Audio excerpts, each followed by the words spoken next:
هلا حبايبي، شحالكم؟ عساكم طيبين. اتمنى انكم تكونوا بخير وانتو عم تسمعوا هذه القصة. قصة اليوم قصة جديدة، بس قبل لا نبلش حطوا لايك للفيديو، اشتركوا بالقناة بضغط على الزر الاحمر مكتوب عليه سبسكرايب او اشتراك، وخلونا نبتدي في قصة اليوم. يلا، قصتنا اليوم صارت في الكويت مع بنت كويتية اسمها ريم. ريم هذه بالنسبة للمجتمع هي بنت قبيحة الشكل، حتى أهلها مقتنعين إنه بنتهم غير جميلة وحظها في الدنيا قليل، وفي نقطة الزواج هم فاقدين الأمل إنه بنتهم تتزوج. ريم نفسها هادي مقتنعة إنه ما في أحد رح يطل بوجهها، لأنه هي عاشت طول عمرها حتى راعي البقالة ما قال لها هاي، فهمتوا؟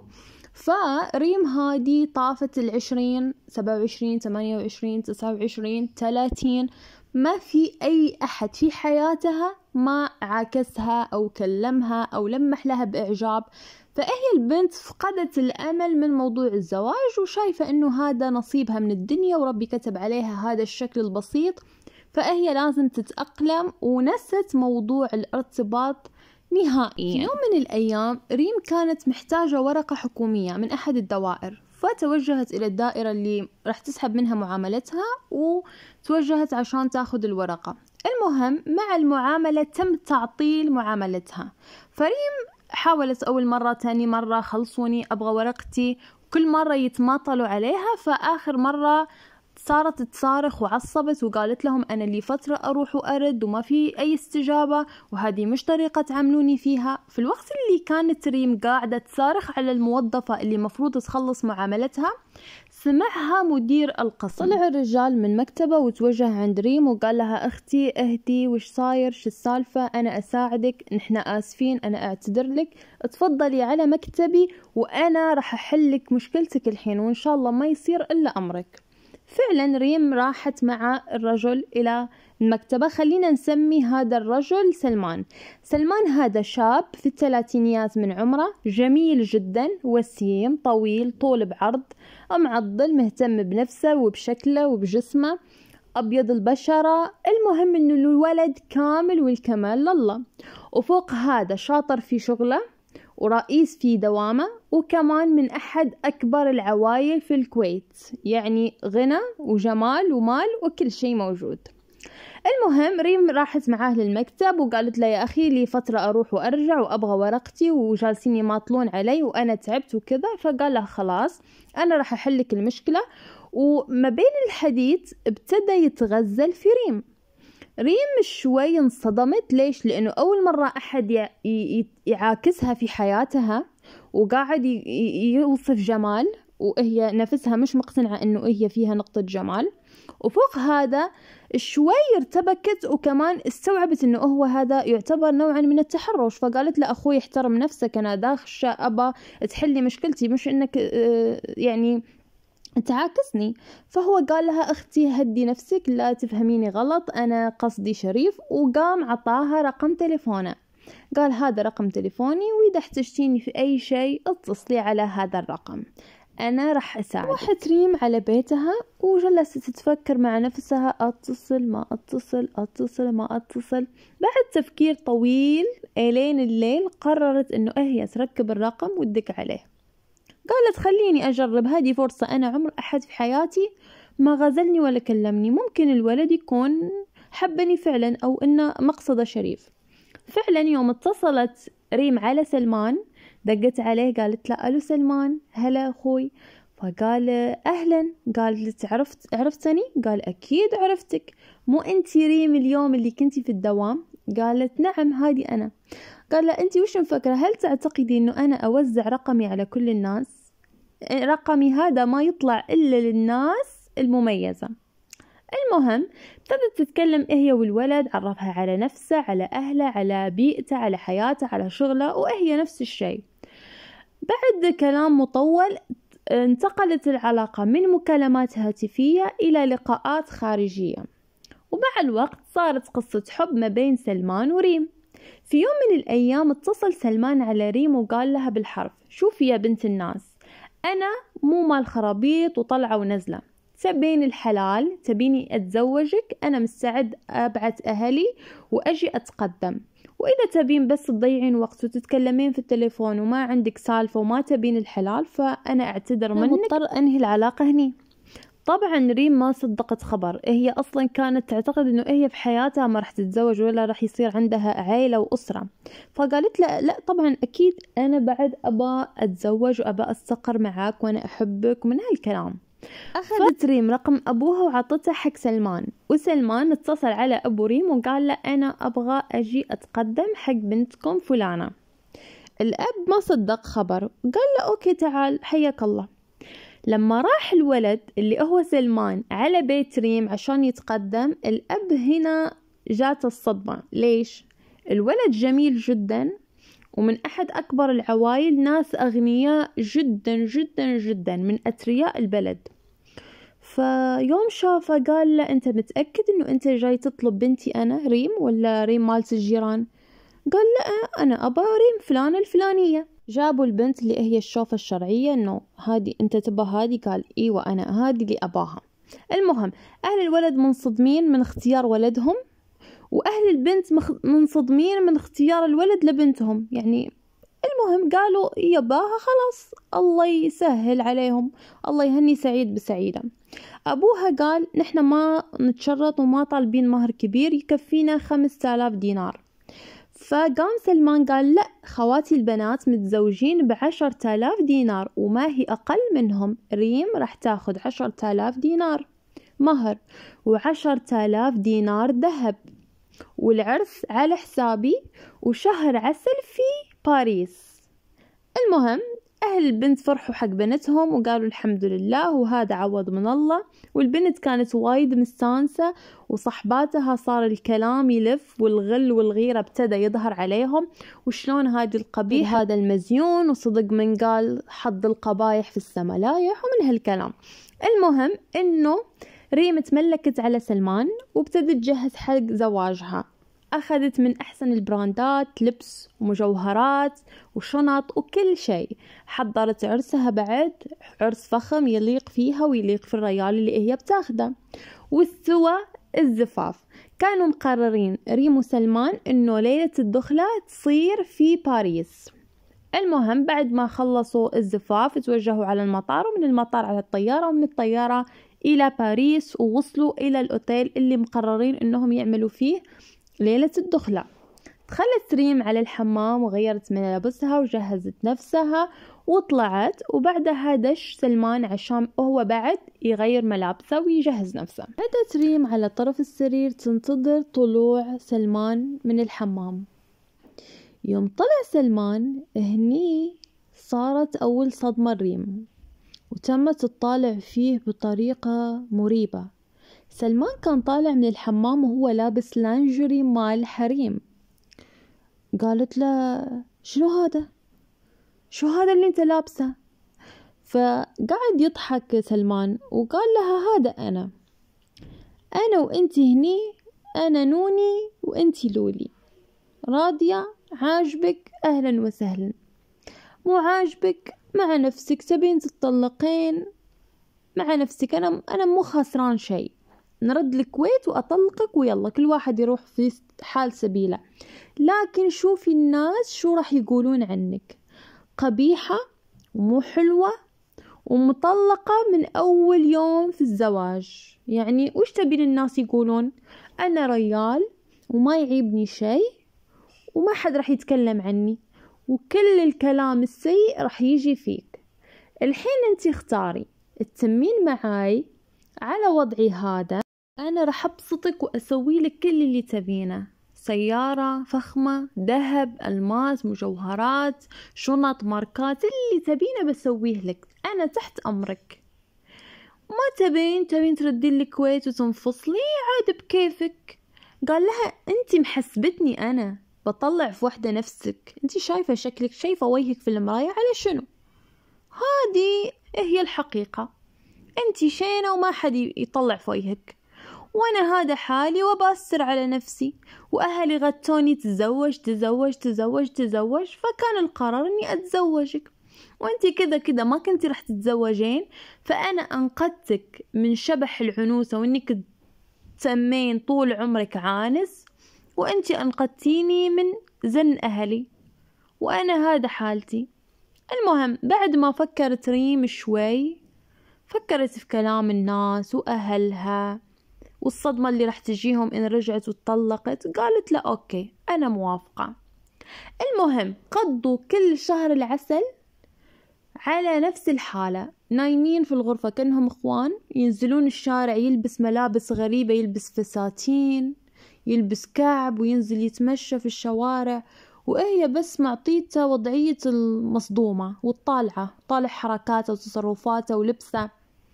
المهم وهو ماشي يقضي لنفسه ويقضي لها، ياخد فستان ياخد لها فستان، ياخد شوز ياخد لها شوز، أخذ شنطة لنفسه ياخد لها شنطة. المهم إنه اهتم فيها، وذوقه طلع أحلى من ذوقها بمليون مرة، يعرف يلبس يعرف ينسق، ونقل ستايلها لنقلة أخرى.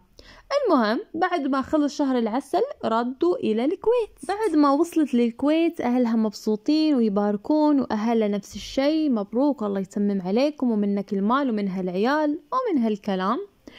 المهم الولد نزل، أول شي سواه راح طلع لها أفخم سيارة وحطها لها، وقام كل يوم يعطيها فلوس وماركات. المهم إنه البنت تمت عايشة معاه كم شهر، 6 شهور 7 شهور، متنغنغة في العز، وهي ساترة عليه وما قالت شيء. بعد فترة ملت فقالت له أبا أتطلق، لكن سلمان اعترض، قال لها اخزي الشيطان، مالك أي مكان غيري وأنا مالي غيرك، خلينا قاعدين مع بعض ومبسوطين وساترين على بعض، ما في داعي، انسي سالفة الطلاق هذه من راسك. وريم كانت حاشة الموضوع في صدرها وما عندها أي أحد توثق فيه وتحكي له السالفة. بعد ما فكرت قالت تمام، خليني عايشة معه على وضعي، أنا مرتاحة وهو بكيف يسوي اللي يبيه. طوف أول سنة وتاني سنة وهم على نفس الوضع، عايشين نفس الأخوان في البيت، هو عنده صاحب عايش معاه ومسوي نفسه فطيمة وعنده حبيب. المهم وهي المسكينة عايشة في البيت وما أحد أصلا يطلع فوقها إلى آخره. بعد 2 من علاقتها مع سلمان وزواجها، تعرفت على زميل لها في العمل، كانوا زملاء في نفس الوظيفة وكل يوم تشوفه ويسلم عليها وتسلم عليه. شوي شوي ريم ابتدت تميل لزميلها هذا اللي يشتغل معاها، والولد هذا أبدأ إعجابه في ريم، بين لها أنه هو معجب فيها. بعد فترة من الكلام اعترف لها أنه هو يحبها، وهي قالت له أنت صدق تحبني؟ أنا الصراحة مش مبسوطة مع زوجي ودي أتطلق. فقام الولد قال، خلينا نسميه خالد، قام خالد قال لريم إذا تطلقتي أنا مستعد أول ما تخلص عدتك أتزوجك. ريم أول ما سمعت أنه هذا خالد يبى يتزوجها راحت ركض عند سلمان وقالت له تعال أبيك في موضوع. قال لها سم وش تبين؟ قالت له أنا لي 2 عايشة معاك وما في أي شيء، وأنا الصراحة أبغى أروح أشوف حياتي، وأنا تعرفت على شخص في الدوام وهالشخص حبني وأنا حبيته والحين طلقني وأنا راح أتزوج. سلمان يوم سمع السالفة قال طيب خليني أفكر وأرد لك خبر. راح سلمان وقعد كل اليوم برا البيت، وآخر الليل رد وقال لها تعالي أنا أبيك في سالفة برد عليك. شوفي، قال أنا موافق إني أطلقك، بس رح أطلقك شرعي، يعني رح نجيب مأذون وأقول لك أنتي طالق ونجيب 2 شهود يشهدون إنه أنا طلقتك، بس ما رح أطلقك قانوني، قانونيا أنتي زوجتي، وهذا حبيبك اللي أنتي حبيتيه وأنتي على ذمتي روحي تزوجيه عرفي، وكمان اضربوا ورقتين مع بعض وحطوا عليهم شهود، لكن لا تتزوجوا رسمي. خالد هذا اللي هي حبته من فئة البدون في الكويت، يعني هو ما عنده جنسية، قال لها بدل ما تروحي تتزوجيه قانوني وتجيبين منه عيال وعيالك يطلعون بدون، روحي تزوجيه عرفي وخليكي متزوجتيني أنا رسمي، والعيال اللي تجيبينه منه اكتبيهم على اسمي، وأنا على الأقل معايا فلوس وكويتي الجنسية، عيالك راح ياخدون اسمي ونسبي وراح ياخدون فلوس وراح ياخدون جنسية ويورثوني، والحياة حلوة، وانتي عيشي وانبسطي مع حبيبك، بس أنا وأنتي متزوجين رسميا، لكن شرعيا أنا راح أطلقك. ريم أول ما سمعت هذا الكلام صارت تصارخ عليه وعصبت وقالت له طلقني وأنا ما راح أعيش معك وراح أروح. قال لها شوفي هذا الشيء اللي عندي، تبين أهلا وسهلا، ما تبين روحي ارفعي دعوة طلاق علي أنتي ولفي في المحاكم، وأنا طلاق مو مطلق، وكل شيء تملكينه هو في اسمي أنا، يعني راح أخذ منك كل شيء وراح ترجعين لحياة الفقر، وكمان راح تطلقين نفسك وراح تردي لي المهر وكل شيء أنا عطيتك إياه، وساعتها روحي تزوجي هذاك الفقير الغبي اللي أنتي متعرفة عليه البدون، وعيشي حياتك وانبسطي، ما عندي أي مشكلة. المهم طلاق عادي، ما راح أطلق. توافقين انك تجيبين عيال تحطيهم في اسمي اهلا وسهلا، ما راح توافقي كيفي، اضربي نفسك، اضربي راسك بالطوفة. بعد ما صارت مضاربة ما بين ريم وسلمان على الكلام اللي قاله، شالت اغراضها وردت بيت اهلها، وقعدت تفكر في الكلام اللي كان قاعد يقوله، وكمان سحبت على وظيفتها، ما صارت تداوم. خالد تفقد ريم انه ما عادت تجي، فقام دق عليها في التليفون سألها هلا ريم وينك، ليش ما صرتي تداومين؟ هني ريم حست انه خلاص وصل بيها الامر الى النهاية، فقامت حكت كل السالفة من لما تعرفت على سلمان الين تزوجته، وانه عايشة معاه نفس الاخوان، وانه مو ريال، وهالكلام قالته كله حق خالد. المهم خالد أول ما سمع السالفة سكر التليفون، وهذه كانت آخر مرة يتصل فيها على ريم، سحب عليها سحبة واحدة. ريم تمت قاعدة في بيت أهلها، ما هي تداوم ولا ردت على سلمان ولا شيء تقريبا لمدة شهرين. بعد مرور شهرين قام سلمان واتصل على ريم وقال لها هلا ريم، ايش حالك، وينك، وين اختفيتي، خلاص تعالي خليكي تردي بيتك. ريم فكرت شوي، حكت انه خالد حكت له السالفة وسحب علي، وواضح انه خلاص ما عاد يبيني، وسلمان على الاقل كنت عايشة معه ويصرف علي والحياة مريحة، وراحمني من كلام الناس ونظراتهم. بعد ما فكرت قالت خلاص برد له وامري لله، مالي الا هذا سلمان، وسلمان هذا ما له غيري. المهم سلمان اتصل في ريم وصالحها وقال لها خلاص تعالي يلا رد بيتنا، وانا مجهز لك مفاجأة في البيت. فعلا ريم شالت أغراضها وردت مع سلمان إلى بيتهم، بيت الزوجية. أول ما دش البيت قال لها تعالي عندي لك مفاجأة في غرفة النوم. ودى سلمان ريم على غرفة النوم، وأول ما فتحت الباب منو حصلت في الغرفة يا ترى؟ حصلت خالد البدون قاعد على السرير. أتاري القصة وش؟ أتاري خالد هذا البدون الحمار الغبي لما كان يشوف ريم جاية إلى الوظيفة وهي معاها سيارة أحدث موديل ومعاها فلوس ومعاها شنطات ماركة، حسب إنه هذه من عائلة ثرية ومعاها فلوس، فكان يبى يلف عليها ويخليها تطلق زوجها وياخدها هو عشان هي تصرف عليه. بس هي يوم اتصلت عليه وحكت له السالفة، هو فهم من تسلسل الأحداث إنه زوجها هو الغني وهي فقيرة وقبيحة، وهو تزوجها عشان تستر عليه لأنه هو مو ريال. فيوم سكر عليها الخط راح حق ريلها، يعني خالد البدون راح حق سلمان وقال له أنا عرفت القصة كلها من زوجتك، وأنا موافق أنه أنا أتزوجها عرفي ونجيب لك عيال وأنت تاخدهم، وبالمقابل تصرف علي وتصرف عليها، ونعيش ثلاثتنا أسرة وسط بعضينا، أنت منك المال ونحن منا العيال. هني البنت حاشتها صدمة، قال لها شوفي خالد حبيبك هذا اللي انت تحبينه هو موافق انه انت وهو تتزوجون وتجيبون اطفال، وانا اسجل الاطفال على اسمي، ومو فاضل الا موافقتك انت الحين. ريم بعد ما شافت خالد قاعد على السرير والتاني قاعد مبسوط، المهم حست وفهمت انه هي وقعت في احقر اثنين قد يقابلهم البشر. المهم بعد تفكير مع نفسها قالت هدول الحين لو اعترضت ممكن يقتلوني، فقالت له خلاص جيب الشهود الحين وخلينا نكتب ورقة انك طلقتني ويشهدون ان احنا مطلقين ويشهدون على ورقة الزواج. وفعلا راح سلمان يركض، جاب 2 من اصحابه ورمى عليها يمين الطلاق ووقع على الورقة الشهود، ووقع هو وهي على ورقة الطلاق، وكتبوا ورقة تانية مالت الزواج العرفي بينها وبين خالد البدون، والشهود بعد وقعوا على الزواج.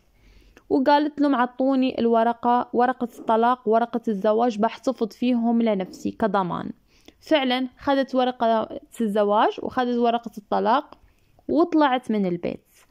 أول ما ركبت في سيارتها توجهت على طول إلى مخفر الشرطة وسجلت فيهم بلاغ في زوجها اللي هو ما هو ريال، وبلاغ في البدون اللي هو موافق على هذه الفحشاء والرذيلة. بعد ما ريم أدلت ببلاغها للشرطة وتأكدوا من كلامها، خصوصا أنها أدلت بوثيقة الزواج والطلاق من سلمان وزواجها من خالد، قامت الشرطة بإلقاء القبض على خالد وسلمان والاثنين شهود اللي موقعين على ورقة الزواج والطلاق.